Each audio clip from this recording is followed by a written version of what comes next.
What happens to the prices of your clothes if Nigeria is to put an outright ban on the importation of textile? The Nigerian Senate for the past 2 to 3 months have been having a hot debate compelling the federal government to put an outright ban on the importation of textiles and revive the Nigeria textile manufacturing. I am Okela Michael, a fashion entrepreneur, a garment manufacturer with a background in economics, and on this video I'll be enlightening you on economic decisions that affect fashion entrepreneurs and you as a consumer. Stay with me. The argument the Senate is having makes sense, that the importation of textiles have caused the demand of Nigerially made textiles to decline drastically, and then it has killed the local manufacturers, and on the long run also it has affected a lot of farmers and made a lot of people to go unemployed.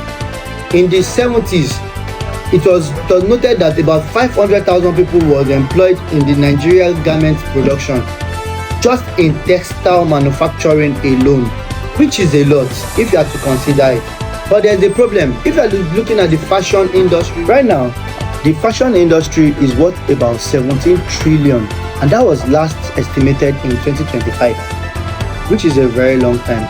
About 1.22 as Nigeria GDP right now depends on the fashion industry, which is a lot. If you have to look at it in a broader view, it is a lot. And in the micro level, these decisions, well, it's not a very bad decision, but then are we set for this kind of decision? That's the thing we need to look at. On the good part, it's actually going to cause an increase in market value. That is a very good thing. Market shares is going to go up. It's going to cause a lot of employment. It's going to revive the cotton farming, which is almost as good as dead in Nigeria right now.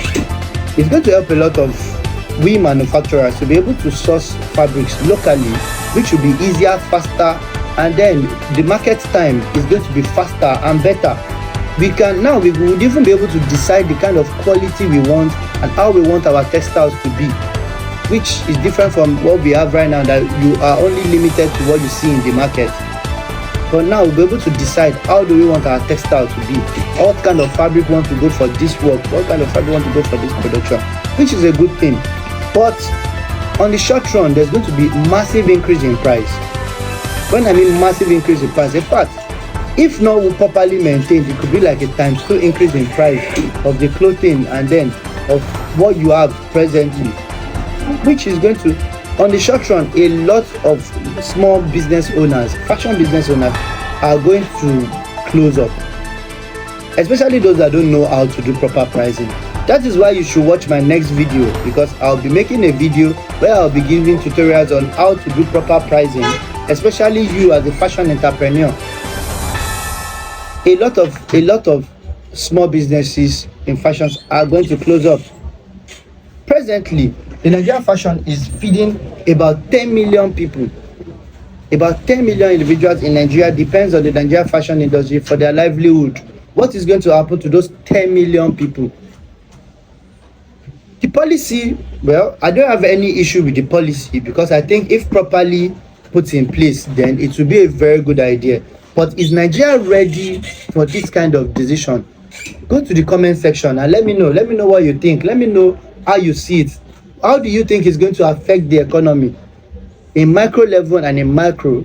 How do you think it's going to affect the economy? How do you think it's going to affect you as a person? Look into it, do your own research. Let me know in the comment section. In my next video, I'll be doing a broader video on this topic where I'll be giving you a breakdown of most of the micro and the macro effects of these policies. But for now, do your own research. Let me know what you think.